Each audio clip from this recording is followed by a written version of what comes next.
I've actually, now that I think about it, I always come up with something, and I always come up with something that is like professional comedy. You know, it would be okay, that could be rewritten and be fine. And sometimes I don't get things on the show. I mean, there'll be, it's very, very few and far between. You know, the other night we went to the movies and I bought myself some black licorice, and I didn't get any for Jerry because he hates black licorice. I know that. He hates it. Absolutely won't touch the stuff. Actually, I did. It is late on a Thursday afternoon last spring at NBC Studios in New York City. Al and most of the cast of Saturday Night Live are frantically going over their final scripts for Saturday's program.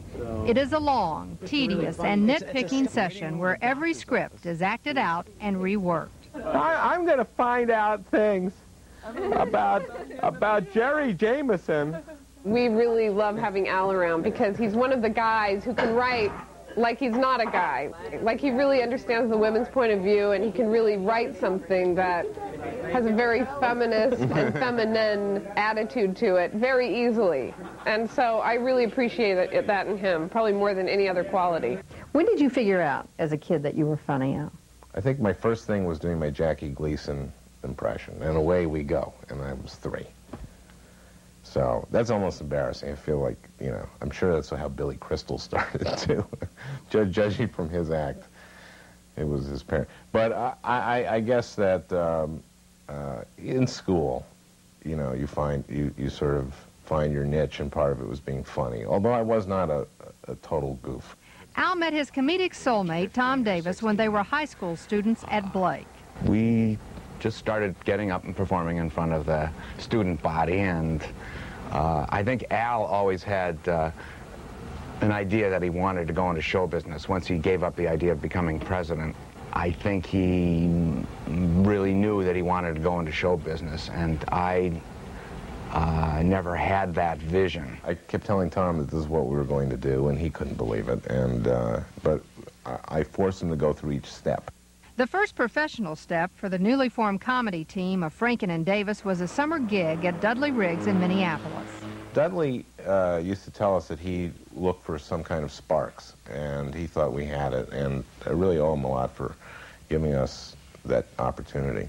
It wasn't long before Franken and Davis were performing at national clubs like the Comedy Store in Los Angeles, the stage where they were eventually discovered and hired by the producers of Saturday Night Live. I really felt this is it. This is going to be a big hit, and we're going to ride this wave. And I guess I was right in a way. Do you remember those as the best years, the early years?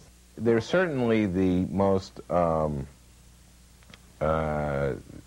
exciting years in the sense of this is a phenomenon. This is a phenomenon. You know, this is the first time that this generation of people have been allowed on TV. And it was just, you know, some amazing work done. And also some bad stuff. And I think we do some real good stuff now. And I think the show in some ways is better written now. Now your skit's going to be over here? I think so. It isn't my, you know, my shining moment in satire, but it's you know those Taster's Choice commercials where she borrows the coffee and then it's like they keep doing them. It's all about when they're going to get together, really. So but it's supposed to be very sophisticated and coy and cheeky. So I've just done the ads verbatim pretty much and made it for spermicidal jelly. For Taster's Choice spermicidal jelly. I think you know everyone except... Bang. Oh, Bang. 5. we've already met. Bang. 4. We share the same taste in spermicidal jelly. She's got to do more like she's being clever. Oh, I've popped in for spermicidal jelly. You know what I mean? It's been really, really, really good writing with Al, and he, you know, he likes things to be smart and well observed, and you know, he didn't.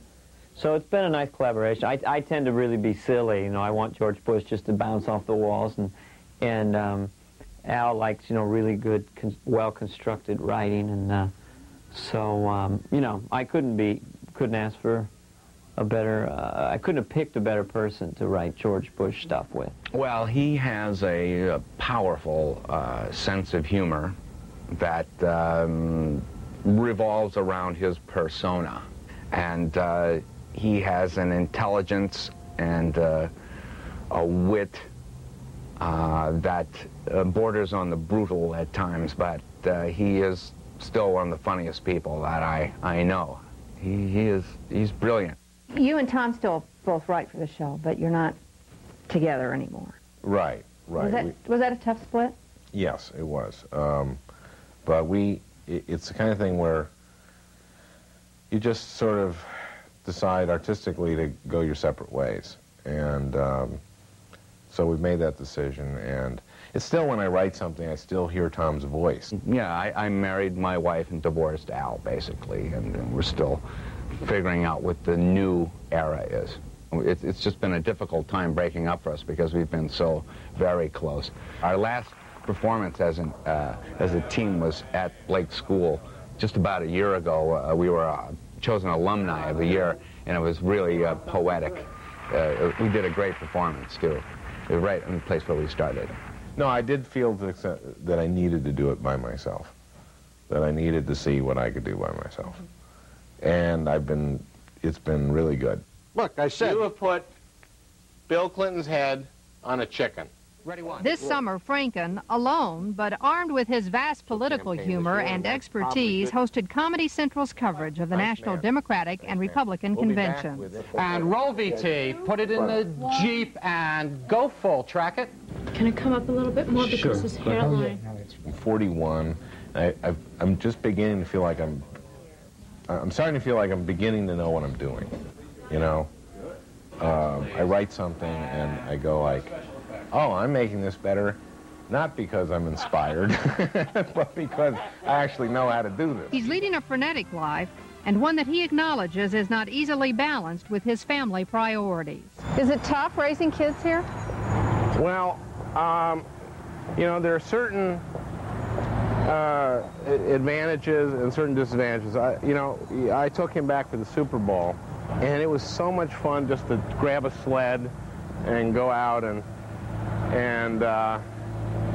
it made me really kind of, you know, wish that I'd lived in Minnesota.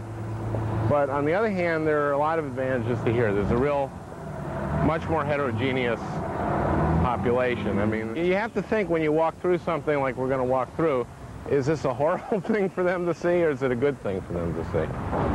So here we are. So far, this is we haven't had anyone jump out at any of the kids or anything like that. They've been, if anything, just friendly. Whoa! 1, 2. It's a really good warm-up for the show later. 1, 2, 3, 4. Who we gonna root for? Comments. Yeah! All right. I kind of believe I'm the type of person who would just like where he is, no matter where he lives. And just would, you know, if I had work and some friends. Generally, you know, I have there's a lot of inertia with me, if that's the word. It's just, I just kind of fit into what's going on, and I'm happy. You sound pretty content. Will you stay with the show? I think I'm going to stay with the show for at least a while. I love the show. It's a great base. I love New York.